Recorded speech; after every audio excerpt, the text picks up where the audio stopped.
Alors, je reviens en linguistique, parce que mes trois sujets, mes trois chevaux de bataille, c'est l'astrologie, la théologie et la linguistique. En linguistique, j'en parlais l'autre jour à propos de l'hébreu, je disais que la forme trilittérale est probablement cohabite en hébreu avec la forme bilittérale, ce qui semble dire que la troisième consonne a pu ne pas être prononcée à certains moments dans certaines conditions, comme c'est le cas en français. Parce que moi, ce qui m'intéresse actuellement, c'est l'affiliation entre l'hébreu et le français. Bon, je reviens à mes travaux là-dessus, aussi bien sur vidéo que sur texte, sur mon site Nofim, N-O-F-I-M, qui est un terme d'ailleurs hébraïque qui veut dire paysage en hébreu. Et donc, ce qui nous intéresse ici, c'est de retrouver les modes de prononciation qui ne se sont pas complètement perdus. Un cas intéressant, c'est monsieur. J'écris ça monsieur et je dis monsieur. Pourquoi? Ça ne choque personne. Et pourtant, ce n'est pas du tout évident. Pourquoi est-ce qu'on ne devrait pas prononcer, on dit le sieur, ceci, le sieur, cela, mais on dit monsieur, monsieur. Alors, avec ce seul terme-là, c'est même pas la peine d'aller chercher d'autres. Ce seul terme-là qui est constamment employé, c'est un clin d'œil important. Il nous montre bien que c'est pas parce qu'il est écrit monsieur que je dois prononcer monsieur. Je dis monsieur. Ce qui montre bien que le R ici n'a pas à être prononcé. C'est un référent important parce que monsieur, c'est pas n'importe quoi. Et au pluriel, c'est pareil, messieurs. Ce R, là, il n'est pas prononcé. Ce qui montre bien que le français, d'une manière générale, ne prononce pas la troisième consonne. Alors, il y a des exceptions dans certains cas, rares d'ailleurs, avec le R justement, qui détonnent. Hein. Pourquoi est-ce que je dis pour P-O-U-R alors que je ne devrais dire pour que s'il y a un E après le R? Bon, on devrait dire pour moi et pas pour moi. Par exemple. Encore que là aussi, il y a aussi la liaison avec la consonne suivante. Donc on dit donc pour moi, pour lui, peut-être qu'on devrait effectivement dire pour, mais pour un, quand ça commence par une voyelle, comment il faudrait prononcer? Donc, bon, j'en ai déjà parlé, je ne reviens pas là-dessus.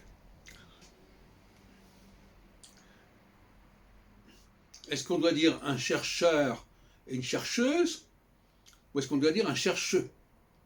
Comme on dit un rebouteux, par exemple, ou un mafieux.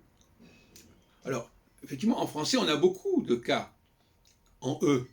Précieux, mystérieux, gracieux. Oui, la finale E n'est pas rarissime en français. Et on la retrouve dans monsieur, comme je disais d'ailleurs.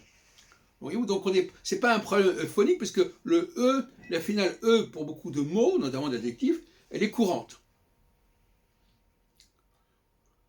Sans parler de l'article bon, etc. Donc la question qui se pose, c'est comment doit-on prononcer le français? La règle générale qu'on met en avant, généralement, c'est qu'on ne prononce pas la consonne finale. Et même, alors là, je fais un petit rappel comme ça, hein, on n'a pas à prononcer le L final. On ne doit pas dire il, on doit dire i. D'ailleurs, on dit il n'y a pas. On ne dit pas il n'y a pas. Donc là, on voit bien que le L disparaît. Le L est censé disparaître dans un grand nombre de cas en français.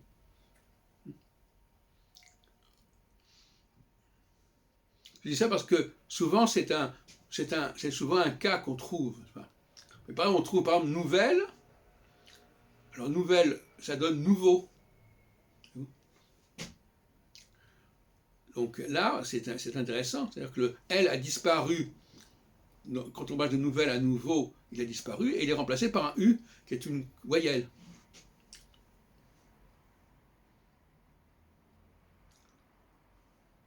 Alors en hébreu,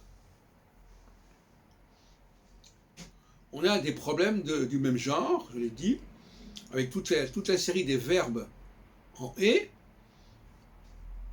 anichoter, aniroé, aniponé, animodé, qui sont des verbes où la troisième consonne a disparu. Et elle est remplacée par une voyelle. Donc, par exemple, on pourrait dire, au lieu de dire anichoshev ou anikotev, je pense ou j'écris, on pourrait dire anichoché, anikoté, par exemple. Bon, voilà. Et alors, le féminin étant toujours beaucoup plus développé que le masculin. Ce qui montre bien que le masculin, l'esprit masculin, c'est de ne pas tout prendre. Ça, c'est un élément philosophique et épistémologique fondamental. Il y a un ensemble, et dans cet ensemble, il y a des éléments à extraire. Et la recherche, c'est toujours l'extraction, et donc c'est la sélection. Le féminin n'est pas là pour extraire, il est là pour être là. Et c'est pour ça que l'astronomie est féminine, et l'astrologie est masculine.